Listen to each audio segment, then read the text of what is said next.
So I won't be giving a very long introduction. I'll just make it crisp, and because today's whole session is about getting to know you better.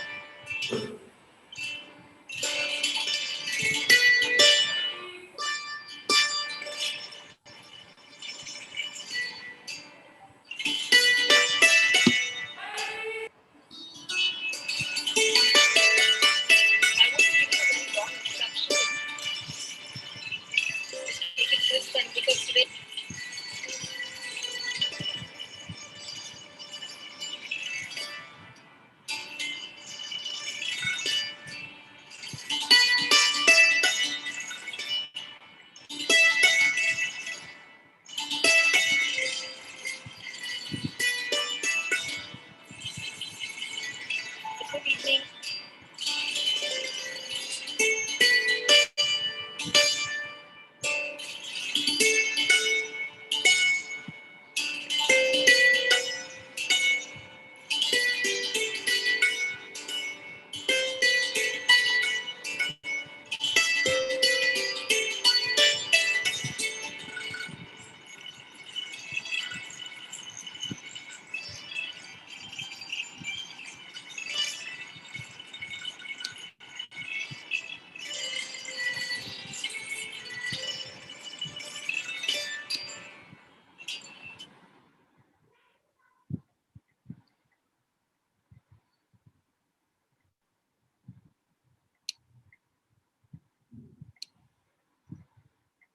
Good evening to all of you who've joined us this evening for our sixth ZenVersation, which has become a very special place to be on the 10th of every month. And today we are exceptionally thrilled to welcome in our midst Mr. Divyanshu Ganatra, who is going to tell us all about the amazing life that he has been leading with so much grit and so much courage. So, like I was just telling him a moment ago, that I don't think I want to introduce him because I'd like that his story gives us the entire introduction to who he actually is and what he has actually achieved in all these years. So, very, very warm welcome to you, Divyanshu. Thank you so very much for joining us. Thank you very much. Thank you. Thank you for having me here. Thank you. So we have children, we have parents, we have teachers, we have heads of schools, we have therapists, we have a mixed bunch of people who are watching today's session either live with us in the Zoom or possibly on YouTube. So everybody is going to be incredibly inspired by having you, hearing you and having you in our midst today. So Divyanshu, there are loads of questions, obviously. Let me start by asking you a question that I have not asked a couple of participants, but a couple of us guests in between. I started earlier on. We've called this ZenVersations, right? So, would you like to share with us what Zen means to you? What is Zen for you? I think for me it's just a state of flow. Sorry? It's just a state of flow. Okay. And and we all experience it. You might be 5 years old or you might be 50 years old. We all experience it for short durations of time, perhaps, but we all do. It's just about extending those periods of time. So, for example, if you're playing and then you're absolutely absorbed in your play, you don't even realize you're hungry, you're thirsty, that your mom's calling you, nothing. You just forget everything. You're immersed and you're there in that moment, in the flow. That's for me a Zen moment. Oh, wow. So I'm pretty sure that in all these years of your work through adventure sports, as well as through all the amazing things that you've done, I'm sure you've experienced many of those. So we'll come to those as we go along. So tell us about your childhood, Divyanshu. I was pleasantly happy to hear that you're a Pune boy. So yes, I am. About, where did you start up? Where on Prabhat Road? I said, wow, that's like amazing. So tell us more about as a kid in school. I must say that maybe you want Disclaimer: this comes with a lot of warning because a lot of parents may not want to hear this, or may not want their kids to hear this. So, you sure you want to go there? Yes, I do. So I guess it will be a ray of hope कि ये बंदा ऐसे था तो हमारे बच्चे में भी कोई hope. Yes, that's absolutely. That's one reason why I'm very proud and very happy that you want to know, because on the whole I had a pretty decent average kind of growing up. I went to the neighborhood school. That was the norm. You go to the closest school. It didn't matter what kind of school it was. The proximity of the school is all that mattered. And it just happened to be an intensely academic school. And well, they just failed me in kindergarten. What? Yeah. They failed me in kindergarten. All right. Oh my God. So now you know what kind of academic school. You are used to having failures from their childhood only, you know, like that. So the interesting thing about failure as a child, as young as a kindergarten child, is that you don't have the concept of failure and passing and all of that. The interesting thing is your friends don't let you forget for the rest of your life. Oh. Because they keep reminding you that what happened to you? You failed in kindergarten, and that's where it all starts, right? And then this whole thing is such an adult-driven thing. Interestingly, I didn't just fail kindergarten; I failed every subsequent year. Oh. Right through till my prelims in 10th standard, and now you wonder how did I go to the next class? It's simple because it was a private school, and the owner's daughter was one of my best friends. Okay. So that's how I got to the next class, because every year I would say, "Oh, I don't think we're going to see each other next year," and she would be like, "Daddy," and Daddy would be like, yes, dear, don't worry, don't cry, we're getting it." So, yeah, that. Oh my God. So that was the most amazing, kind of got amazing training I ever received. It was amazing that I got that. And the other thing was that I don't think I failed because I was dumb, as most people associate failure with intelligence. It's simply that the world outside the window was way more interesting. The world under rocks and world on top of trees and mountains and under rivers was way more interesting than what I was studying in books. It was terribly boring, and I just didn't apply myself because it didn't make any sense to me that why does one need to memorize all of this this thing, and it was just super boring. So and interesting, my sister was extremely academically oriented. She always topped the class, and she would make me do all her studies. So she would come home and teach, because the best way to learn is to teach somebody. So she would come home, and I would have a full round of school all over again, where I would learn 2 classes above me. So while I was, let's say, in 5th grade, I already had done syllabus for 7th grade. So I was like, by the time I got to 7th grade, I've already done this. This is boring. Oh, this could be the reason why you were getting bored. I was that bored. I would like you to help us understand, while you were in your school years, you were sighted. Yes. So that is something that I think a lot of people would probably have may not have an idea about. So you had vision when you were in school.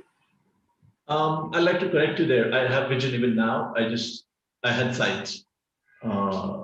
There's a difference between having sight and having vision. My bad. No, not at all. Yes, it's important to understand that distinction, and then also for people to understand, it's okay to not be able to see, but it's not okay to not have a vision.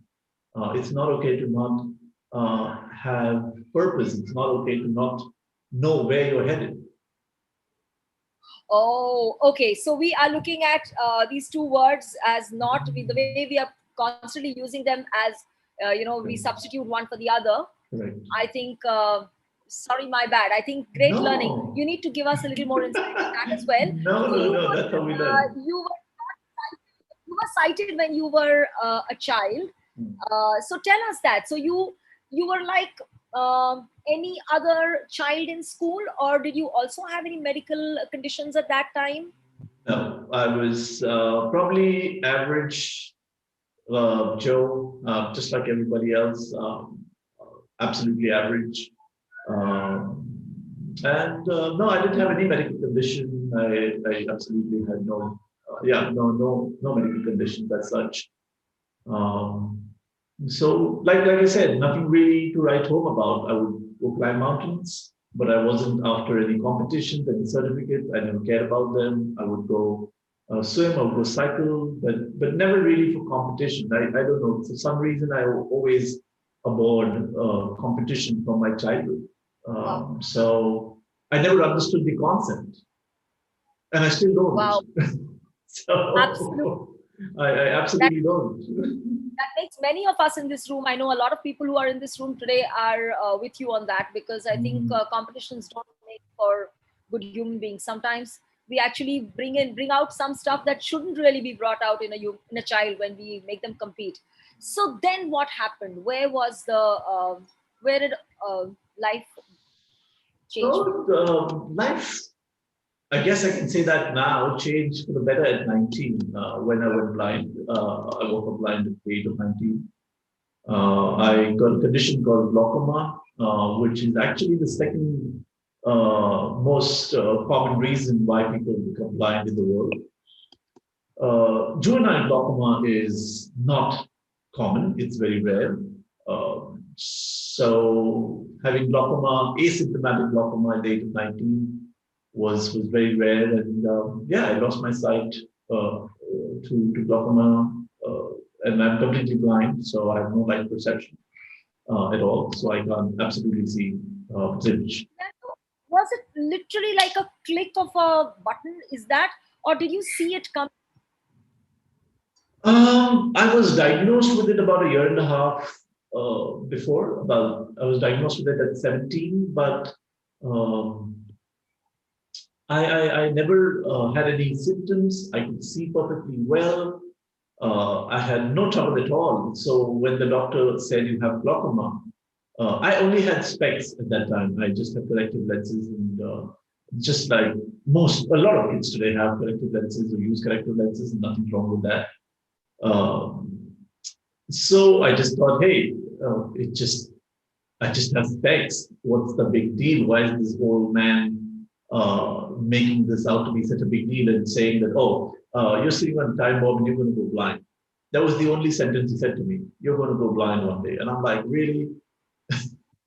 Oh, That's the only thing he said. After like 2 hours of prodding, poking, peeking, that's all that he said. You're going to go blind. And I'm like, really? Funny. But did you, or did you brush it off? oh, I was in total denial. There's no way I was gonna, I could agree with him that I was gonna go blind because, um, uh, what if you're perfectly healthy and somebody tells you you're gonna die tomorrow, you're not gonna believe them, right? Yes, you're right. You're gonna say, You're right. what nonsense? I'm perfectly healthy. I'm fine. I can run 10 kilometers. Everything's good. No way I'm going to go blind, go die tomorrow. So if somebody tells you you're going to go blind and you can see perfectly well, you don't see any reason to believe them. And then you're also 17, 18, so you're young and you also have that thing of, these old people. I'm telling you, I'm not good for kids.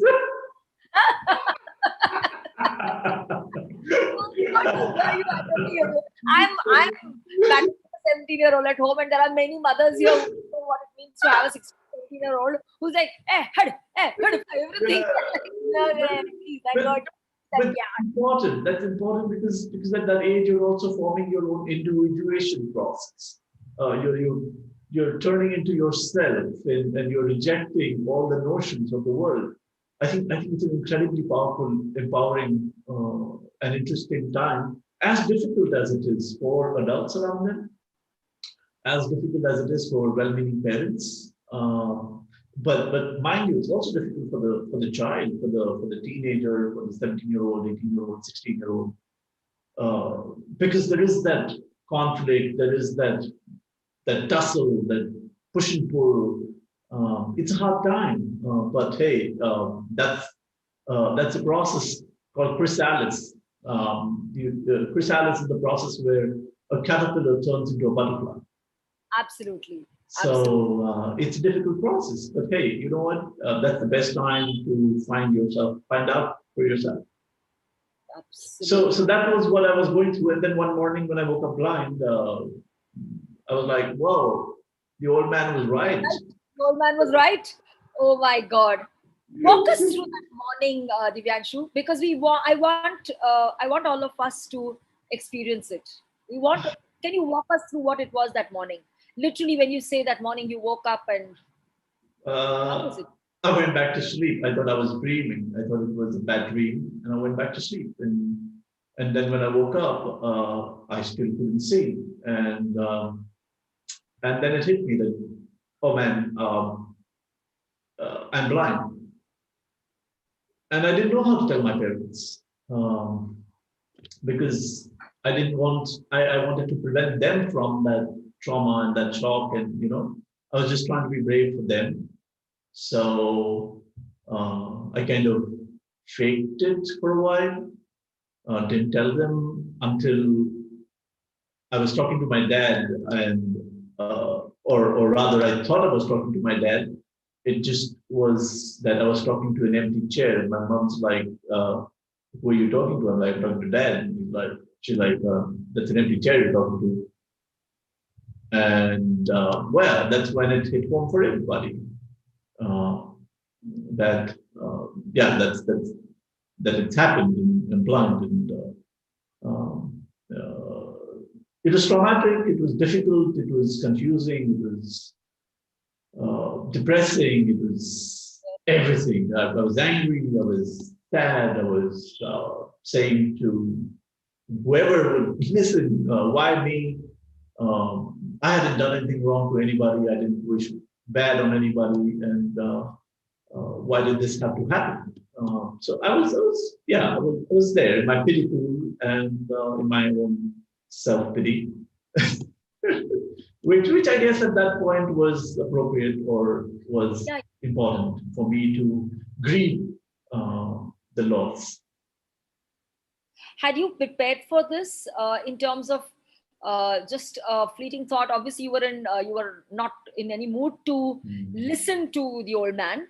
But having said that, maybe in your own little quiet time, had you ever, at towards the run up of this, ever thought that, oh, if this happened, I would be doing this or that, preparing it Yeah, the for yeah, the moment? yeah. Simulations and all kinds of scenarios, and you try and prepare, but nothing really prepares you.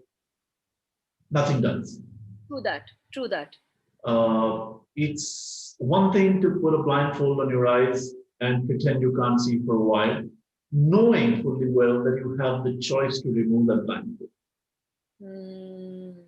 It is only when you no longer have that choice and you can't get that blindfold off is when it comes home, and Oh. nothing prepares you for it. Oh my goodness. That. So I often say this that people often try to blindfold themselves and simulate what it might be to be blind. No, it's just not the same. It's not the same. It's just not the same. Not the same. Absolutely. And so, how did the next few weeks and the next few months pan out? What were the things that you were actually doing there? What? Honestly, it was just a blur. It's still a blur. Um, from running pillar to post, trying out all kinds of medicines and alternative medicines and therapies and mandirs and masjids and churches and do this at 4 in the morning and all of that. Mummy karate class I'm, मुझे बुला I'm sorry. I'm sorry. Can I request all of you to please keep yourself on mute? Yeah, sorry. Please go ahead. Yeah, please go ahead. Sorry, sorry. Are you sorry, Divyanshu, you'll have to unmute yourself. Can you hear me now? Yes, we can. Yeah. So I went through all the motions. I didn't believe in all of that, honestly, but I did it because it kind of, I didn't want my parents to feel like they didn't do everything they could. And then it was for them that I went through all of those things until one fine day I just said, uh, we got to stop this. We just got to stop this. And so that was a good thing that they were very supportive and they said, okay, we get it. We've kind of gone overboard, but but at least we know we tried everything. And I guess I was slowly looking around, trying to know other blind people. I didn't know any blind person around me. My family didn't know anybody. My friends didn't know anybody. So it was one of those times when you just know blind people exist in the world, but you don't know a single blind person for yourself. Ah. And then I'm like, okay, so what do? You go and learn the ways of the blind. Where do you do that? You go to a rehab school. So I went to a rehab school to learn the ways of blind, and that's where I met a lot of blind people. That's where I met a lot of blind friends. That's where the disability community really welcomed me with open arms, and I realized how amazingly inclusive the disability community is. It does not discriminate. You might be woman, man, trans, Hindu, Muslim, fat, thin, Christian, whatever, rich, poor. The disability community does not discriminate. It just welcomes everyone indiscriminately. And that was a beautiful learning I had there. Um, but what I also saw was that the disability community is very disproportionate when it comes to economic backgrounds. It disproportionately affects people from lower socioeconomic backgrounds simply because they don't have the right medical attention, or they don't have the money for it, for medical care, or lack of knowledge and awareness. So it disproportionately impacts the disability community. So 80% of people with disability in this country come from lower socioeconomic backgrounds. Just to give you a context, we have 40 million people who are blind in India. 50% of them have what we call as reversible blindness. Oh, Which really? means, yes, which means 20 million of them can get their eyesight back for as low as 1,200 rupees. No, seriously? Yes. My goodness me. Yes. We didn't know this. I'm No, sure. yeah, many don't know this. I didn't know this. But either medical care does not reach them or they don't have 1,200 pounds. Oh my. We have recorded 10,000 to 12,000 spinal cord injuries each year, recorded. There are many, many, many, many that go unrecorded. But we have registered spinal cord injuries about 10,000 to 12,000 every year. But we have only about 1,000 rehabilitation beds in the country. Oh. So only 1,000 people can get rehabilitation each year. The rest, roughly 9,000, get nothing. They just are left to fend for themselves at home. The people at home don't know what to do. They're just lying on the bed. They get pressure sores or bed sores, and the cause of death is due to bed sores. Oh my goodness me. And that's criminal. That's just criminal. Criminal. Truly, truly. And it's something that, I mean, we just need to go out there and find these people and be able to support them. And I think it's, like you very rightly said, Divyanshu, that I've read that a couple of times when I've been reading about you, that I was the only blind person I knew when I woke up that morning. Yes. I think that's the kind of bubble that many of us are living in. And Correct. Correct. That's the whole thing. We are so invisible. We don't see people with disability in schools. I never went to school where I had other children with disability. I don't go out to cinema halls, restaurants, to workspaces, to leisure environments. I don't see people with disability. That's true.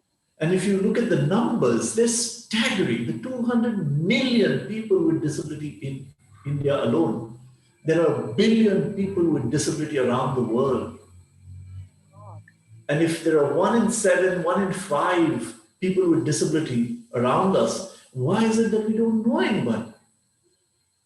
Why is it we don't see them around?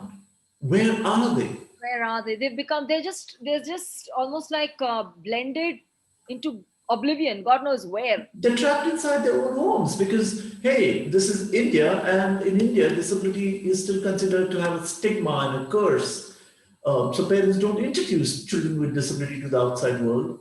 They're just left inside, trapped inside in the inner rooms, never introduced to the world. I know so many families, and I've known them for decades. I didn't know they had a child with disability because sometimes the mother is blamed for it कि तूने कुछ पाप किया होगा पिछले जन्म में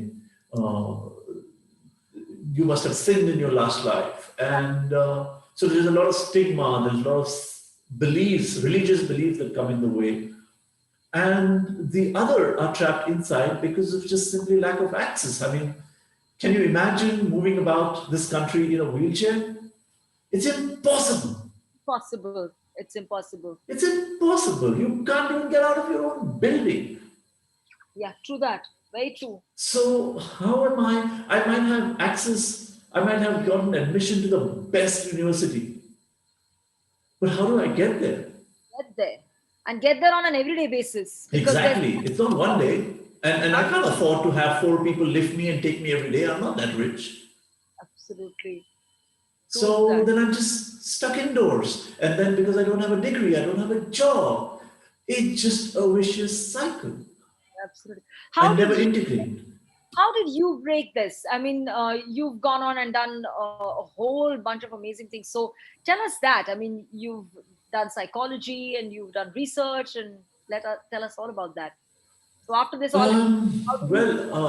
you got to recognize that I'm not a representative sample of the disability community. I am somebody with privilege.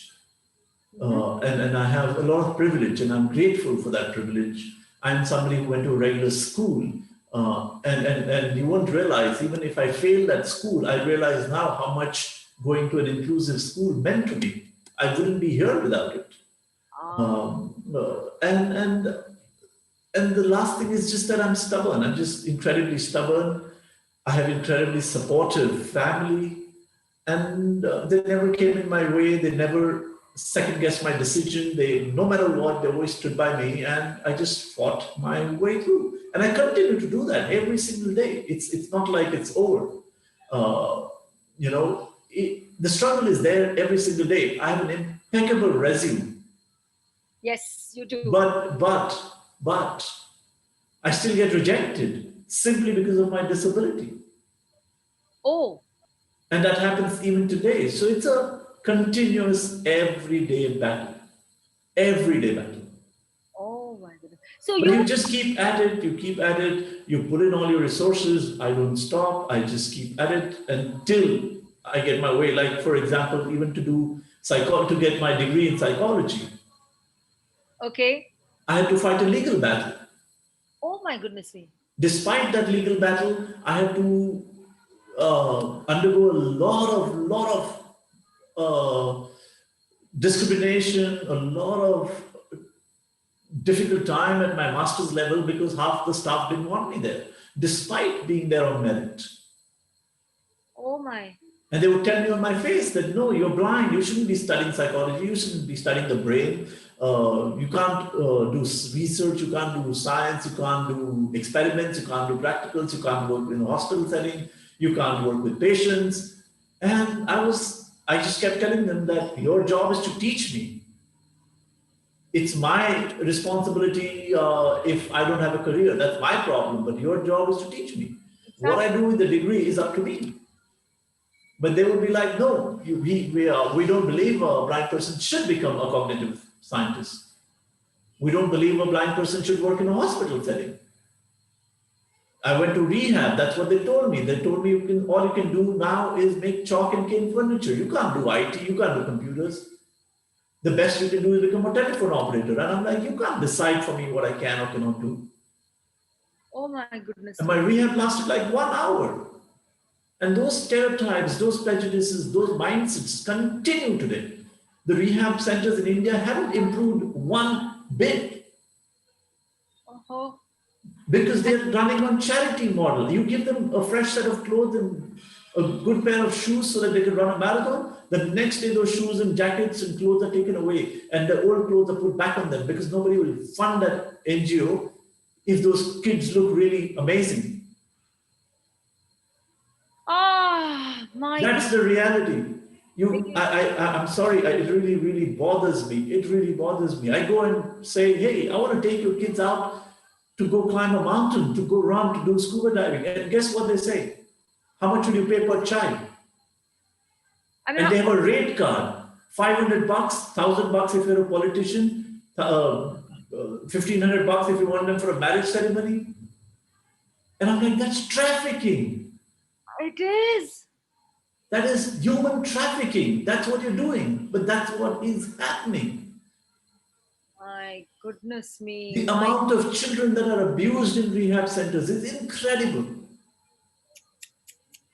But these kids, the parents have just left them there. There's just nobody. Who do they go to? What do they do? Go visit a rehab center, even the most premier rehab centers in the country, and you will see they're in the most abysmal of state. But if you look at their financial records, they're sitting on crores. My God. No reason. It just fails me. It just fails me. So what is it that you're doing a whole lot of amazing things.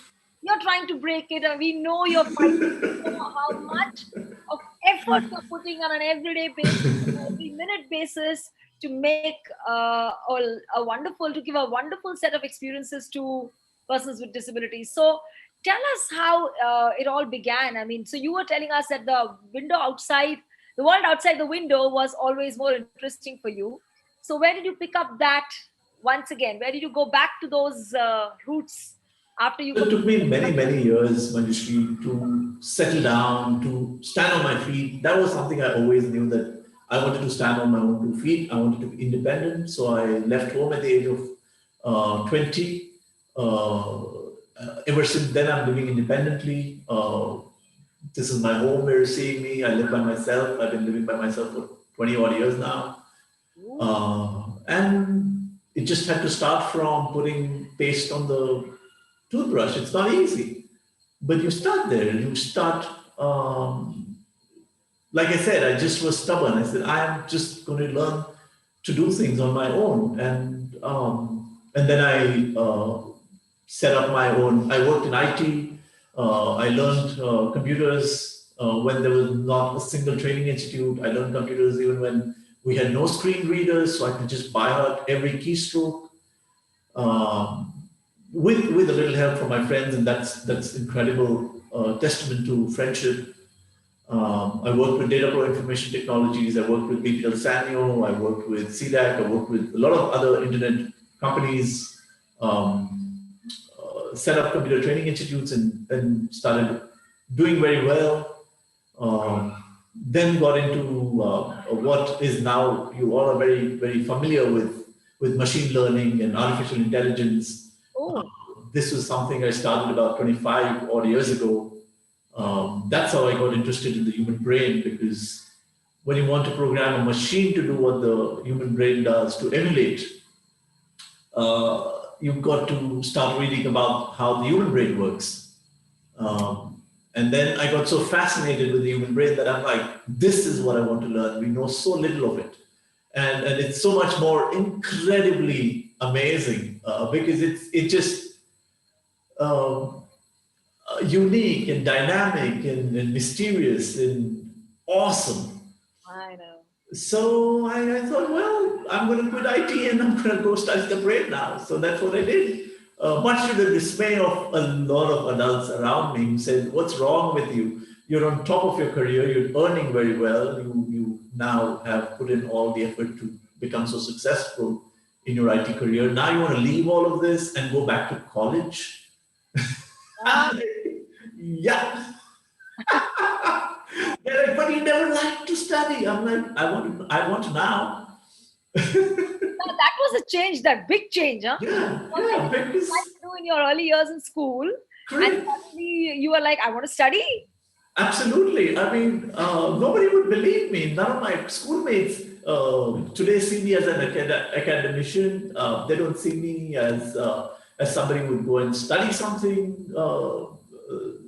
And it's interesting. So no matter how complex it is, no matter how really hard it may be, it's so much fun. It's so much amazing that yeah, the same person who failed all his life having to also top the university. Oh, And this is what I keep saying, that it's about making learning fun, keeping your curiosity, keeping the child's curiosity alive. Uh, and if you have that, academics doesn't have to be this boring, astute, sitting in a cabin kind of a profession. It's interesting. It's amazing. So wow. that's what I did, and then when I continued that, and then I settled in my career, and I set up my own organization by the name of Yellow Brick Road, where we set up this in 2006 as an alternative to curriculum and academia. We also work with corporates in corporate training and organizational development, and So what exactly do you do through Yellow Brick? By the way, the name is so amazing. The first time I read it, I started singing because it's like yeah. all beautiful songs and Interestingly, Yellow Brick Road was the name suggested by my niece, and she was all of what, 7 years old then, uh-huh. because it's one of her favorite movies Wizard of called Oz. Wizard of Oz, and based on a book by Frank L. Baum. And the story is really powerful, where you have these four characters. You have the lion and the Tin Man and the Scarecrow and Dorothy.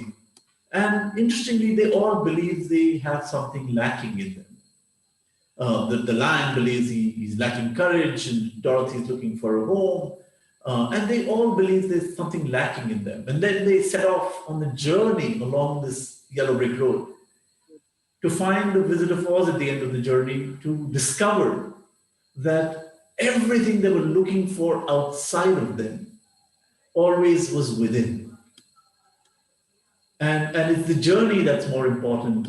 It's that we all have that spark within us. If we only look inwards, if we only stick to the process, if we only enjoy the journey. And nothing more comes close to my heart than this story, because to me, this really is my life.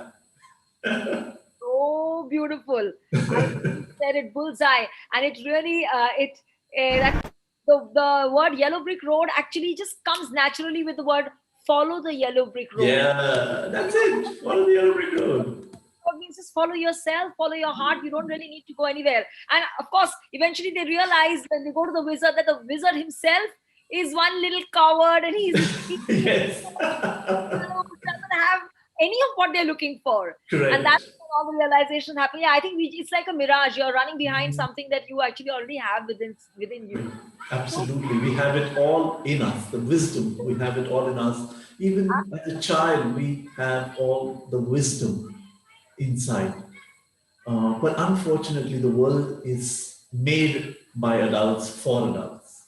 yes, yes, absolutely. We don't have a child-centric world. How I wish we had a child-centric world. If we had a child-centric world, the world would look very different. Very different. And it would look so much beautiful and so much fun and so full of love. Mm. Because kids don't know how to discriminate. And so unconditional as well. So unconditional. They just know how to love and play and have fun. They And it do. doesn't matter who you are. It doesn't matter if you're rich or poor. It doesn't matter if you have a hand or don't have a hand, or you can see or you don't see or can't see. It doesn't matter to kids. It's just there. And so Yellow Brick Road is primarily into training. It's Yes. what kind of work do you do? So we work in, we mostly are into facilitation and organizational development. So we work in organizations to build cultures of empathy, to build Uh-huh. emotional intelligence for leadership teams. Oh, So that's what we do. We work with leadership teams to make their organizations more empathic, more people centric, where people feel belonged, where people feel uh, freedom to express dissent and openness, yeah. and they have a sense of purpose. Mhm. That's wonderful. So And that's the work we do there. And then besides that, of course, then I started getting into outdoor sports. Again, it all started slowly with a couple of friends, with the world saying, you can't do this, you can't go climbing mountains, you can't fly, you can't swim, you can't cycle, how can you do that? With nothing in this country for people with disability in adventure sports. And I said, well, if there is nothing in this world, if there is nothing in the country for people with disability, what really is stopping people with disability from participating is, again, attitudinal barriers. uh-huh. And I realized that the biggest handicap is not really our disability. The biggest handicap is attitudinal barriers in the mainstream society. True. And it's not that mainstream people, mainstream society, able-bodied people are evil. They are good people, but they just don't know.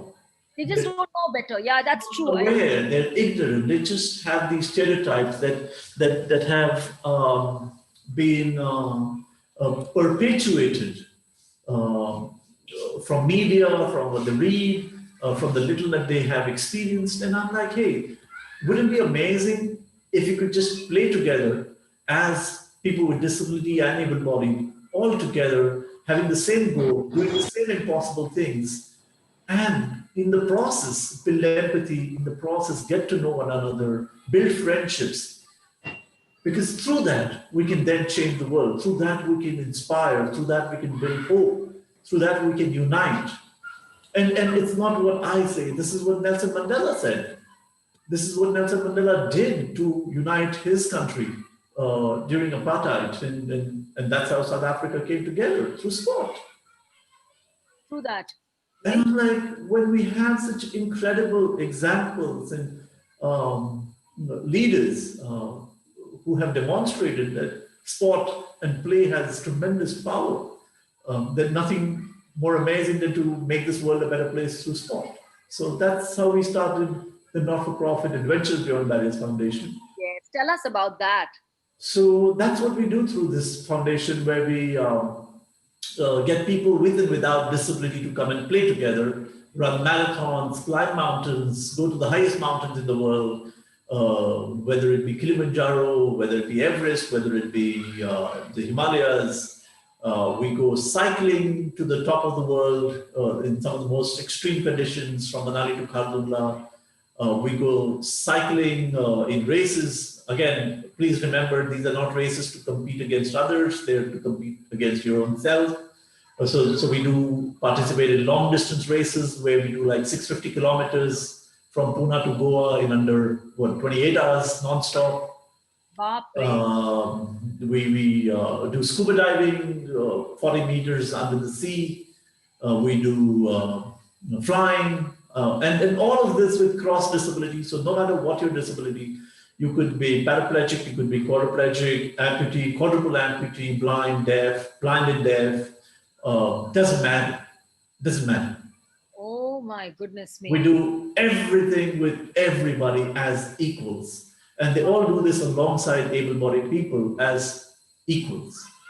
I think this would be the perfect time for us to show, to see the video that you've shared with us on So yeah, this is one of the cycling videos, the like Manali to Khardung cycling expedition. So we started this in 2016, and again, none of the people on this video that you're going to see are professional cyclists. Some of them, in fact, started cycling just 3 months before this expedition.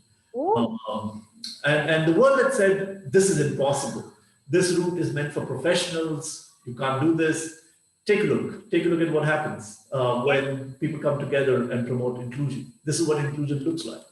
done. I would like to share that. I'd like everyone to have a look at this amazingly powerful video.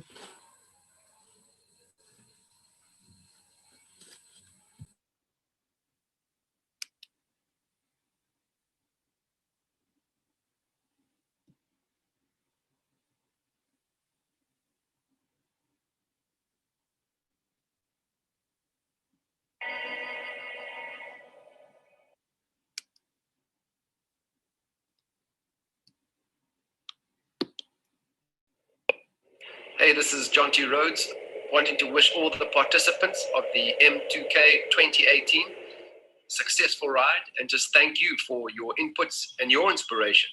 It's definitely not a once in a lifetime experience because once you come to India, you just keep coming back.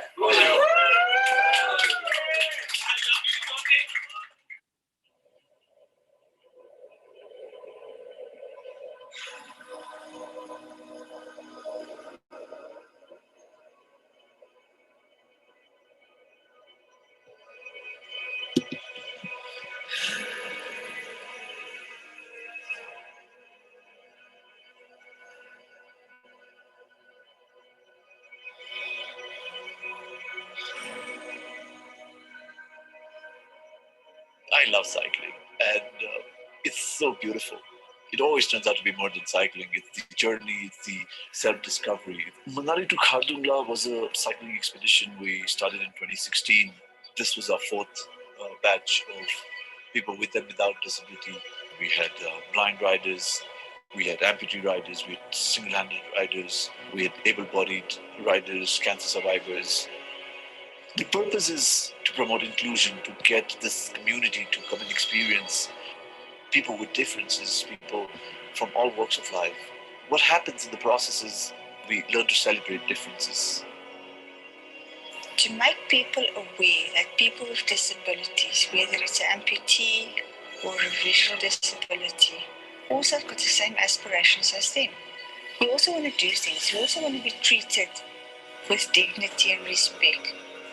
The landscape from Manali to Khardung is phenomenal. It changes every single day.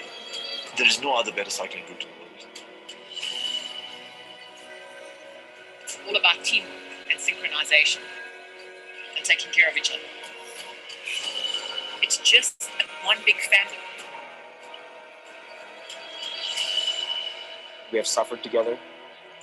We have cried together. We have embraced each other at the top when it's freezing, and people are afraid they can't go on. You've kind of done the whole thing, the whole range of life experiences, and you've done it together. So it seems like it's a well-oiled cog synchronizing together.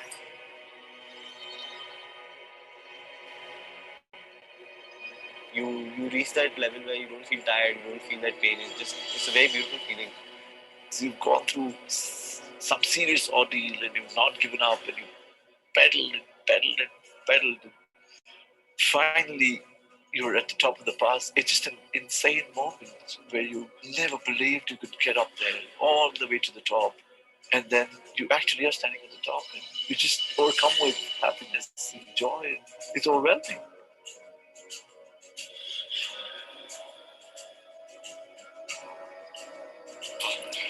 On 550, we didn't give up. Good going. Yeah, you feel it at the top of the world once you're here.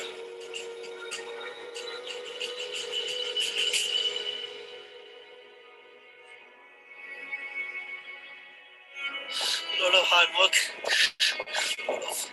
a lot of things put into this. This is all Khushi ka, so I'm so happy I finally did this.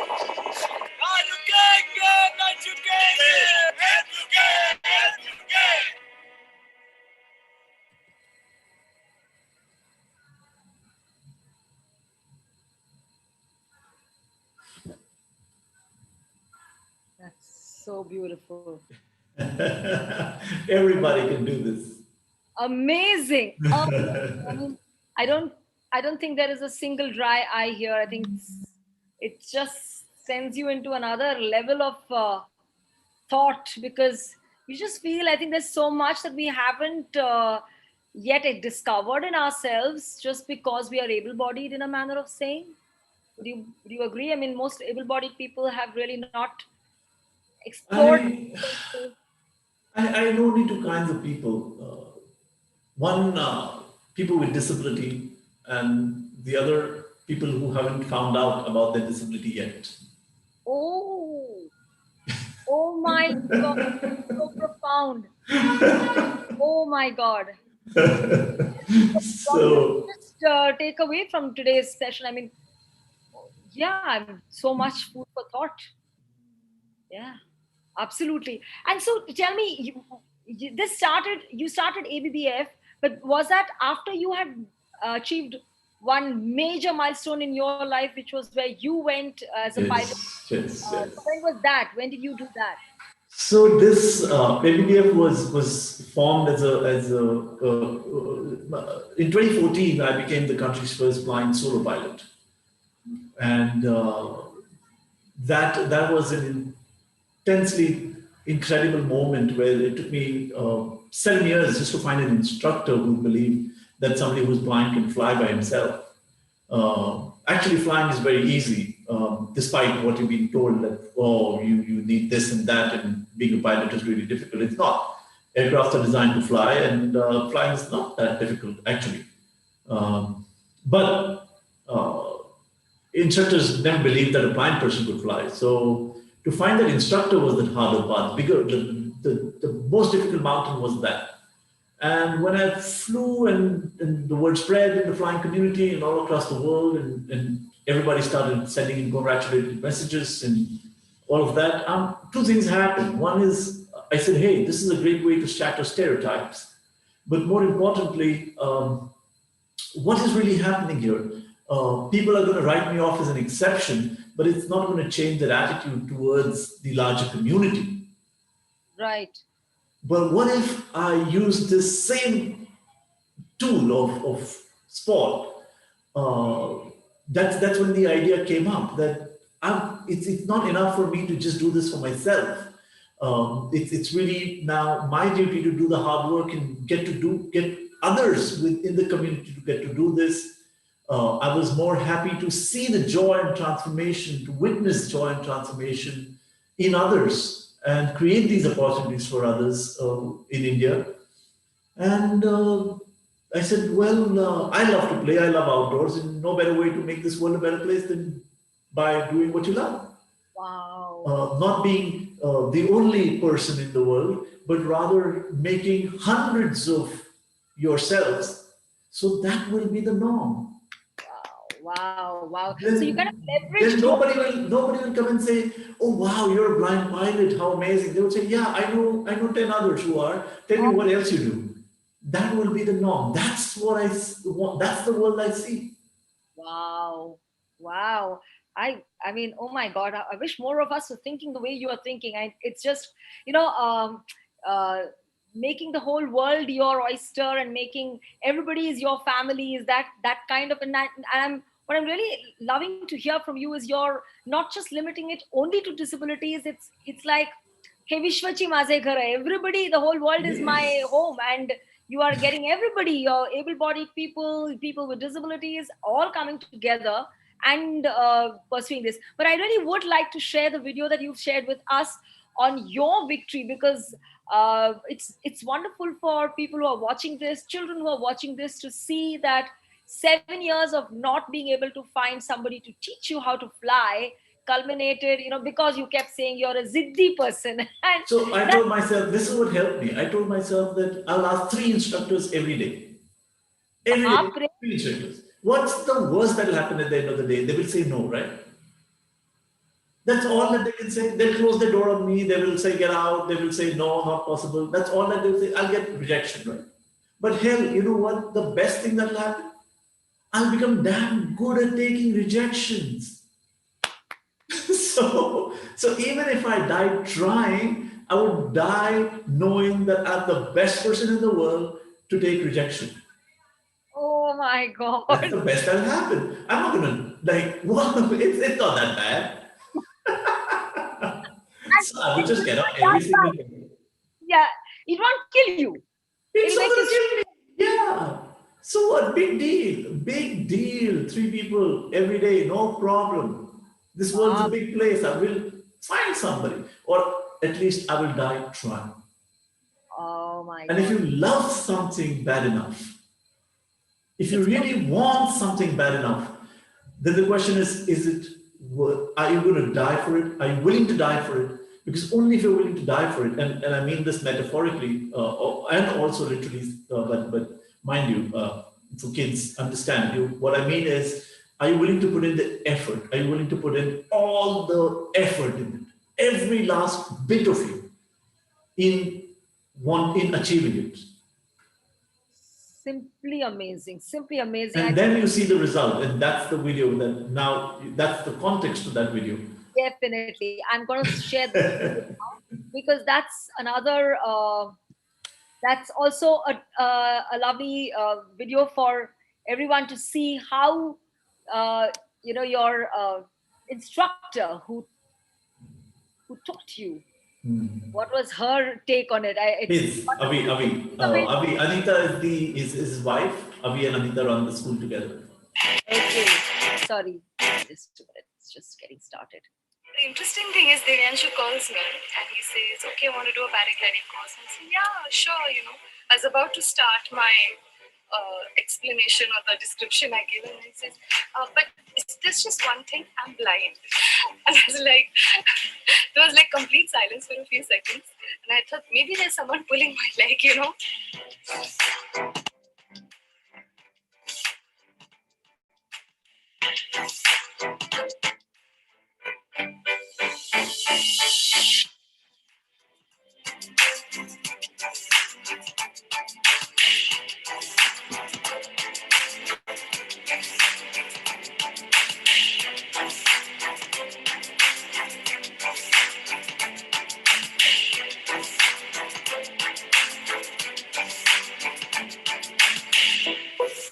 What I like about Divyanshu is first thing that he's a fun guy. He's not very serious about things. He's fun-loving. He's not like ambitious or I have to do this somehow. Desperate to do this. So that takes a whole load away, from me as an instructor. You feel supported.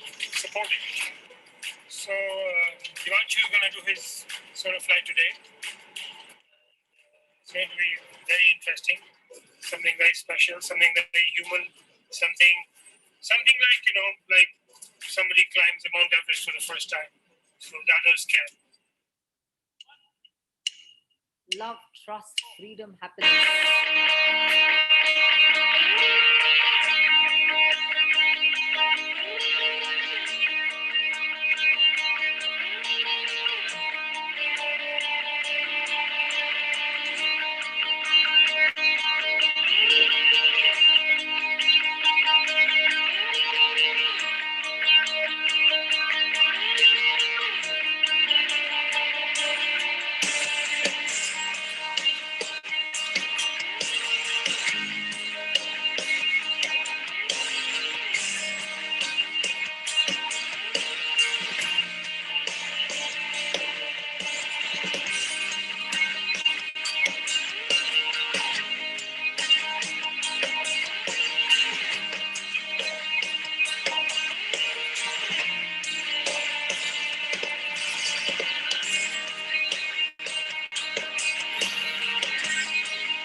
Divyanshu,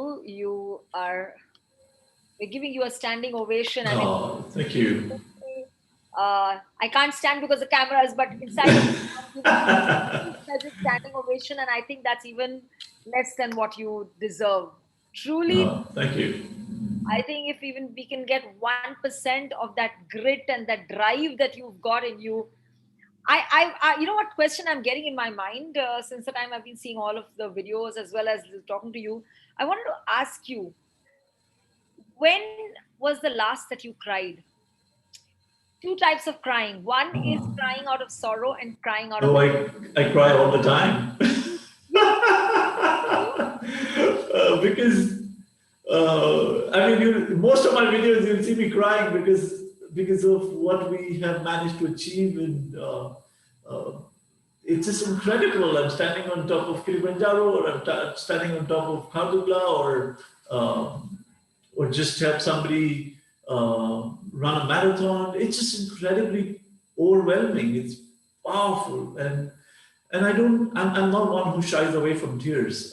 Even if I'm sad, which I am sometimes, I feel it's okay.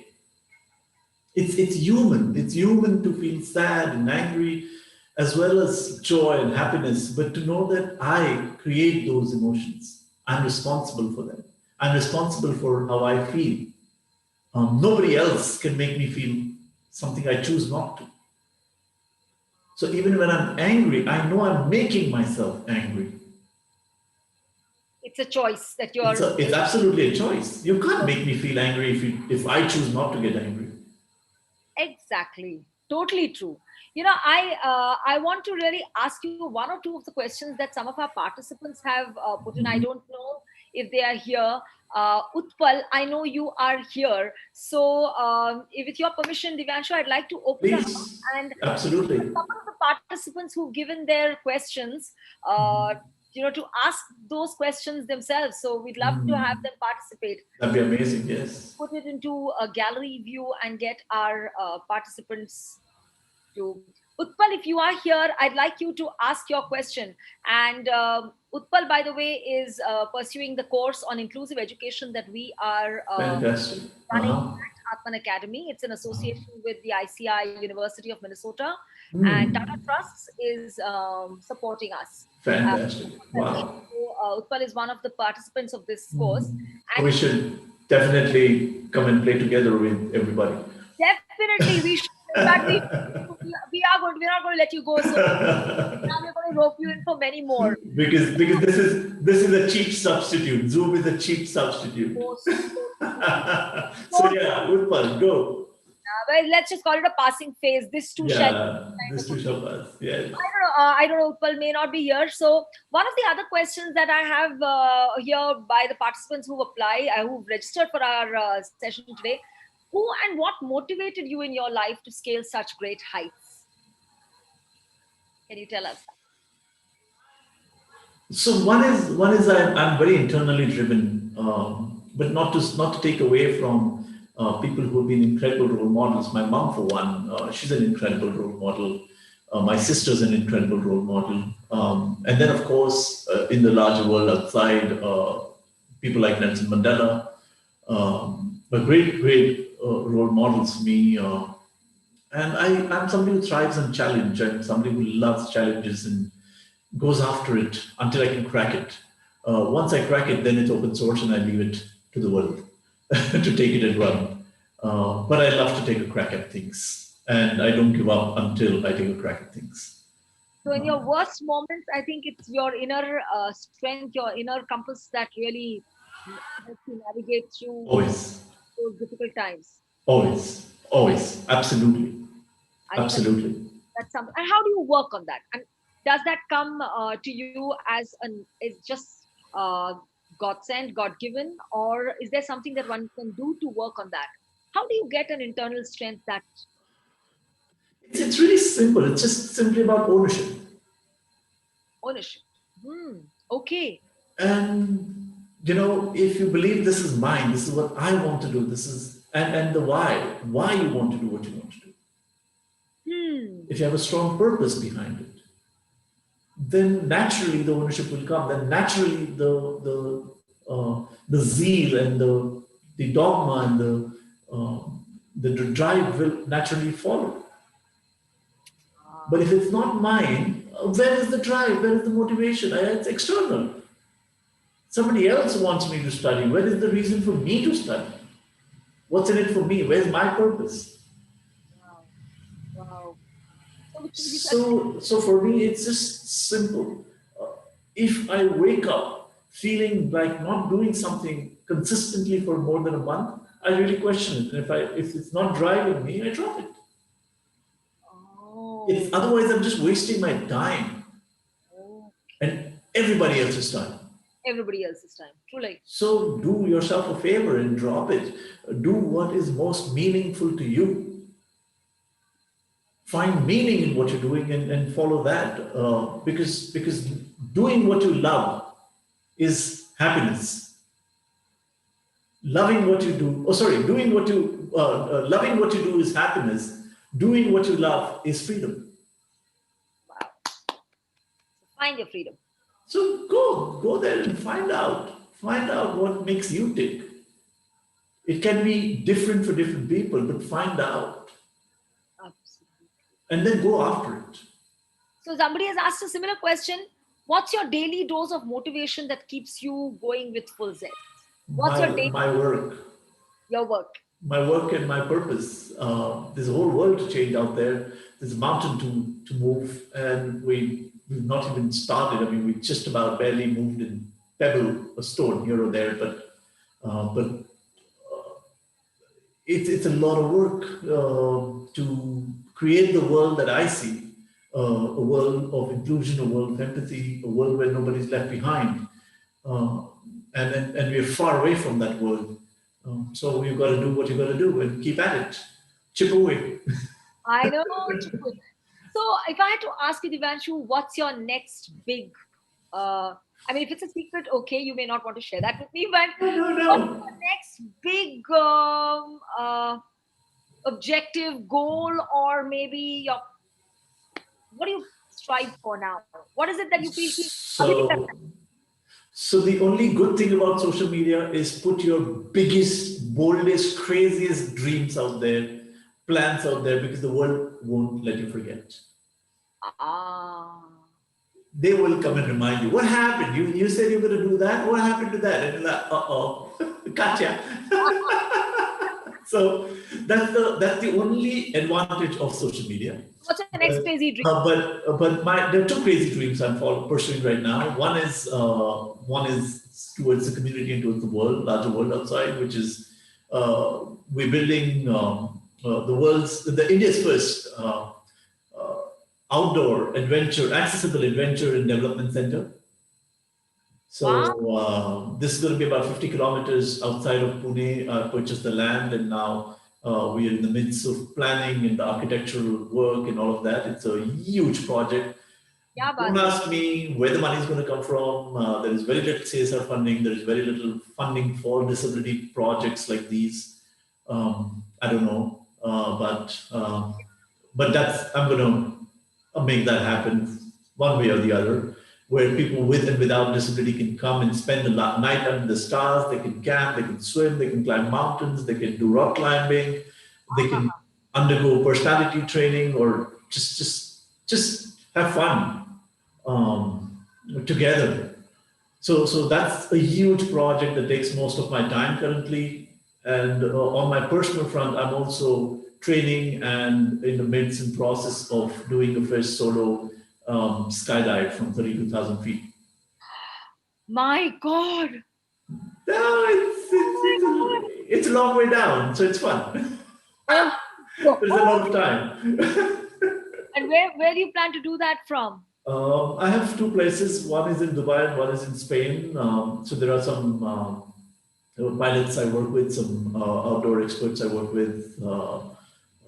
So probably either one of these two places. Wow. We don't have the infrastructure in India for someone like me to pull this off. Neither do we have the instructors, but I have an interesting instructor in India, of course. He's my main instructor. His name is Sajid. and so we're planning, we're in the midst of training, we're in the midst of visualizing. You really have to see yourself do every last bit, because there are many things, like you said, that can go wrong, but you prepare for it, you train for it, and you make it into your second nature, and then you have trust and faith. And so when is this slated to happen?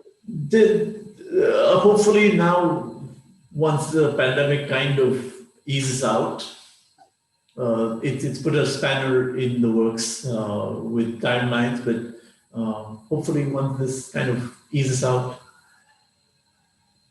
True, amazing. So I have two questions that are very interesting. Neil is here and he has asked a question. Did you ever give up on anything and why? He says, I know you would never give up. I know you would never give up. But if you let us know and tell us why and what was it that made you give up?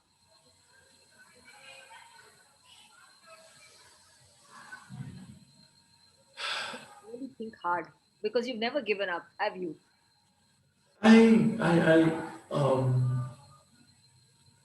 sometimes have made the mistake of giving up on one or two relationships, on friendships or well-meaning relationships, and yeah, those are some of the regrets. But yeah, I think in terms of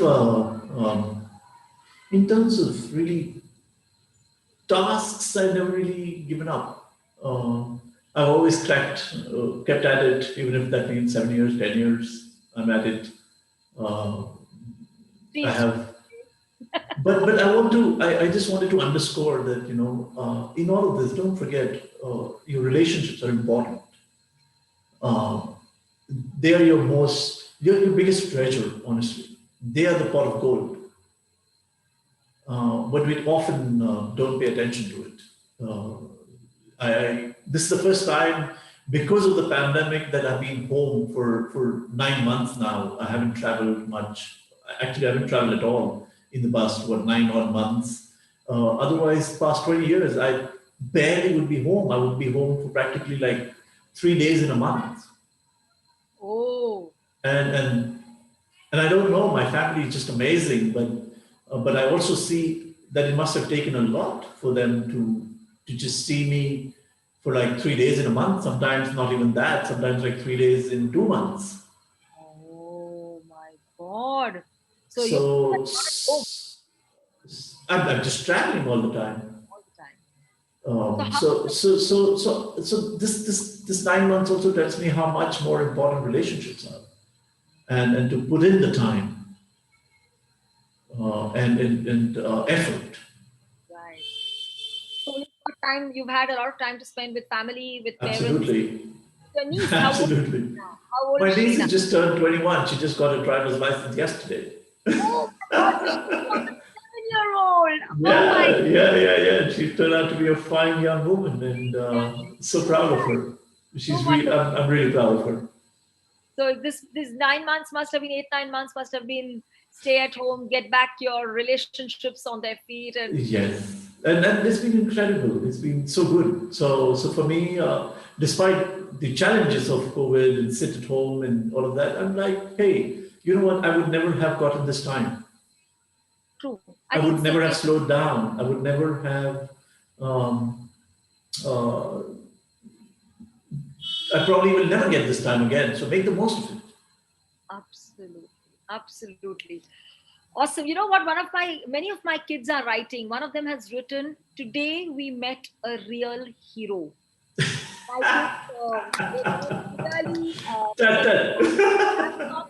She's written, "Today I met a real hero."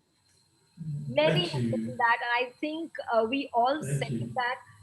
If there are any other questions that people were in this wonderful, there is a nice crowd here of people who are still around with us. So if there is anybody who would like to ask a question, Samarth, you are saying, Samarth, would you like to switch on your video and ask the question? How you've written, sir, how do you feel? What do you do to imagine when you are active? Is that what you've written? Samarth? Yes. Divyanshu, Hey, Samar. uh, would you like to switch on the? Yes, Samar. Yes, ma'am. Would you ask the like to ask the question, Samar, beta? Yes, ma'am. So my question is that, sir, how do you feel, or what do you imagine when you do activities? That's an interesting question. So let me. Who does the see? Do your eyes see, or does your brain see? Which one of the two organs really do the seeing see? So most would say your eyes do the seeing, right? And some would say no, actually it's your brain that does the seeing because it's processing. But here's the interesting answer: you wouldn't see something unless you don't have an internal construct of it. Yes. So even if that object exists in reality, but you have no concept of it, you won't see it. It doesn't exist for you. Which means that you create realities through your imagination. There is nothing really real out there. There is nothing really real. Everybody's realities are what we create of it. If we have 50 people right now on this call, or even if we were sitting in the same room, would our realities be the same? It wouldn't be the same. No. So then what is really real? What is real is what I imagine it to be. That's what is real, and that's what creates my realities. And that's the world I see. The one that I imagine, the one that I create, the one that I choose to create. That's what I see. So if I choose to see this world as a beautiful, kind, loving place, then that's what I'm going to see. If I choose to see this world as hateful and vengeful and horrible and fearful, then that's what I will see. Wow. Wow. This is I think pretty profound for all of us to be able to. Sorry about it. Sorry, please, Divyanshu, I'm saying thank you to you. I think what we need to do is go back, rewind, and listen to what you've said, because I believe that's going to make us better people. You don't need eyes to see, period. Absolutely. I have another question from one. So here's an amazing book that I recommend. Yeah. And you should just give away this book to every single child, every single adult. It's called The Little Prince by Saint Antoine Exupery. Yes, Exupery. Yes, what a book. So I recommend everybody read that book, everybody. And keep reading that book for the rest of your life, because you'll find something new every single day in just those 64 pages. Yes, it's a tiny little book, and it's really tiny. And there's a line in that says, what is essential to the heart is invisible to the eyes. Wow. What is essential to the heart is invisible to the eyes. Brilliant. Brilliant. So that's really powerful. And if you really apply that to your life, you see life very differently. Absolutely. True. So I'm going to have another question, if you don't mind, Gaurangi. Of course. Gaurangi. So Samarth who just asked you this question, is a student of our school, Standard 10. Wow. And Gaurangi, who's also a student of Aatman Academy and Standard 10. Yes, Gaurangi, darling, go ahead.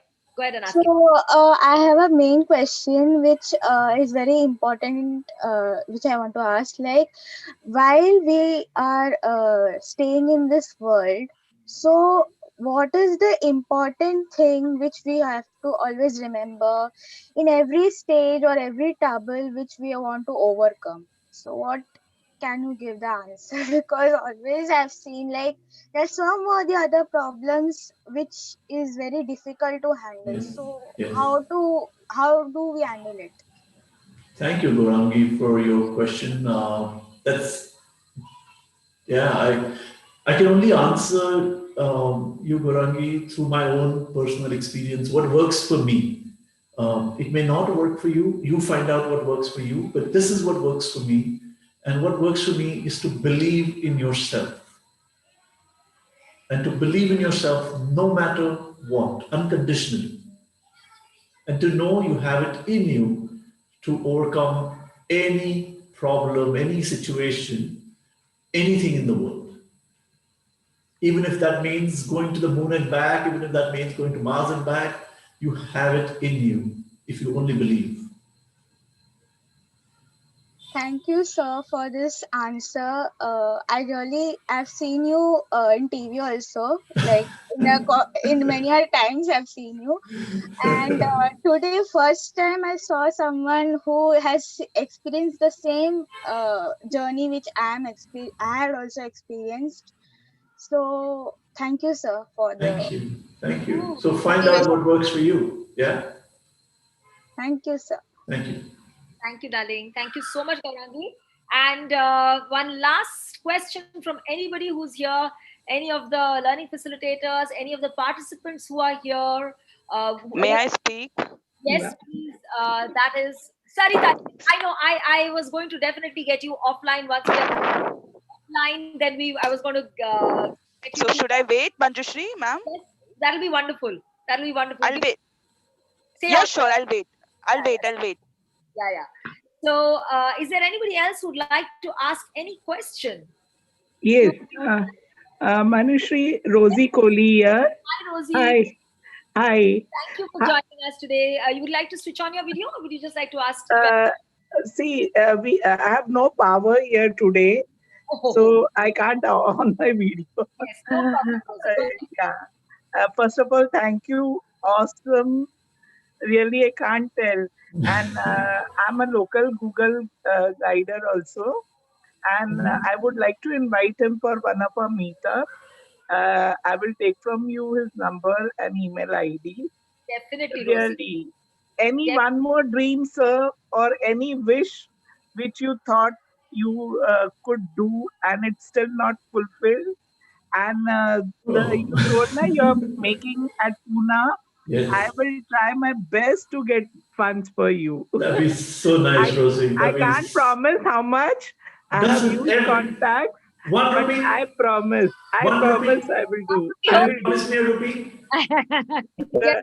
Because even my colleague Anil ji has joined this meetup, and we are working a lot on accessibility. To be frank, in India, people are not supporting. Yes. And as a teacher, I always tell they are blessed children. They are blessed, loving children, and they are blessed children. So I've seen difference how people do. And as you said, our society says, "Iske koi bure karam hoege, aise bachcha hua hai."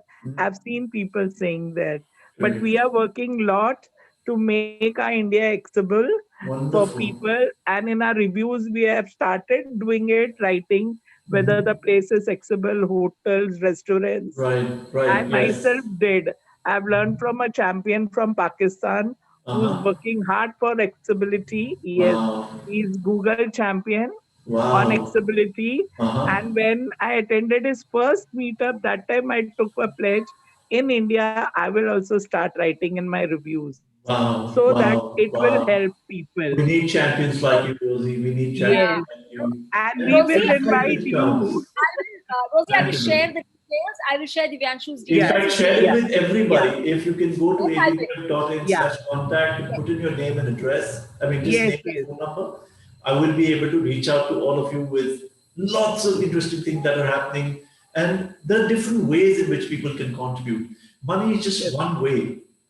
Connections, network, like you said, you go and write reviews, you could write blogs, you can share this with somebody else. There's a million ways in which you can help.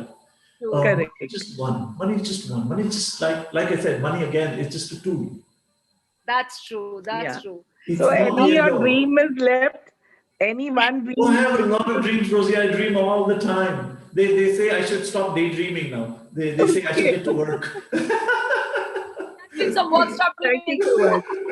Thank you, Rosie. Thank you. Thank you very, very much. And a huge thank you to you, Divyanshu. I think we would like to go on. I say that with every speaker. It's become like a standard line because I think we don't want these conversations to stop.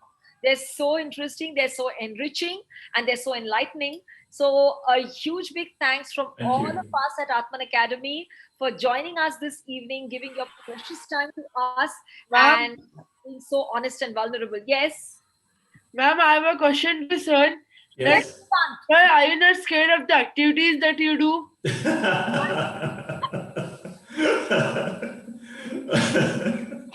Thank God my mom's not on this. Okay. So the two things here. One is while extreme adventure sport has a certain element of risk in it, it's important to know that we are not, there is no bravado in it. We don't do it to prove to somebody, we don't do it for the record, and we do it with utmost safety in place. So there's a lot of safety that we think of, there's a lot of training that gets, that we put ourselves through. So it's not something we get up and do. It always is with a disclaimer that do not try this at home. Do not do this without professional help around you, without having undergone training.